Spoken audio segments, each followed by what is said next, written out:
Okay, let's do a little inspection.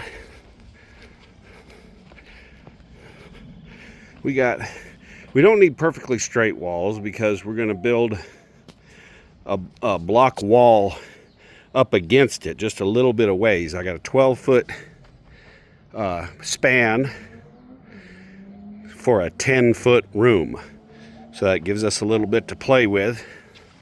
Same over here with the wall. We got pretty close to 5 foot all the way around. We got a back wall that we went just a little bit farther than the stake there, so we can backfill after we build the wall. So next step is a footing, and a footing for the stair path. It's going to go up there. And then I think the process is after the block wall, then we'll pour some rock down in here. Something that's not horrible to walk on, but can also drain well. Walipini are growing.